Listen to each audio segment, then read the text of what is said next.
Hello, guys, and happy holidays again from Annie the Kinder Clown.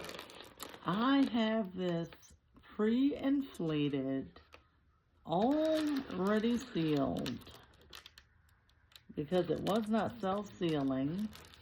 We had to seal it with our balloon sealer. And there you have it. It's already sealed.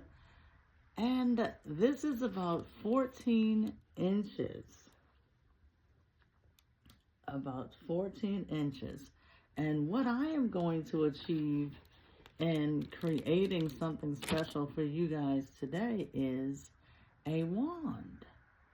Let me show you some of the balloons that we made prior to this video. We made a rocking horse.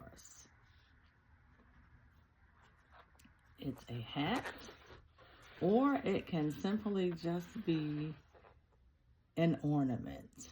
But it's a special gift for the children to enjoy and to take home from my customers to their guests. And here is a beautiful bracelet. We use the colors of the season because we want every theme to ring out and tell its own story. So I am going to,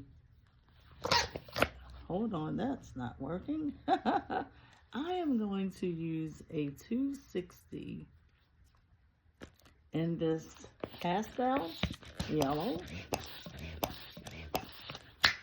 because I would like to create a bracelet. And for my stem, I think I'm going to use this red. How it's going to look, I am not sure, but we're going to explore and just enjoy the practice of it all.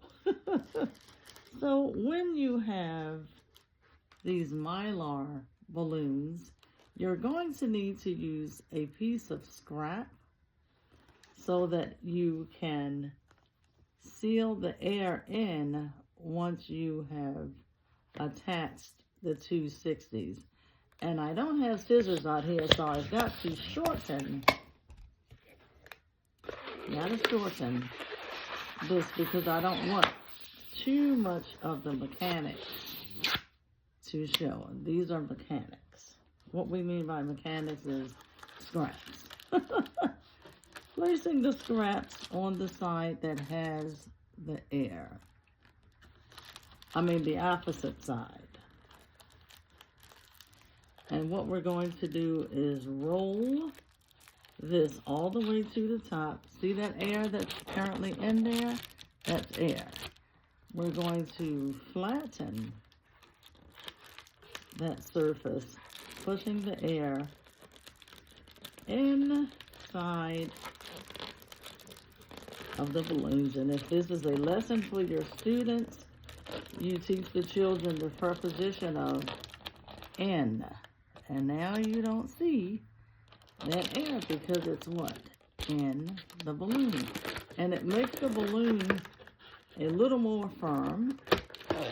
And the purpose of doing that procedure was so that we didn't have the strip hanging down. So what I am going to do, guys, is I'm going to use this red. I'm going to use the red, and we'll see how we are going to incorporate the yellow. So I'm making bubbles, about 5 of them. I would have preferred to have had white.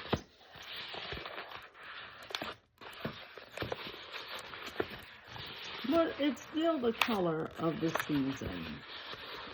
And we're going to proceed with this red. Now I'm going to take this yellow and combine it by just marrying that color in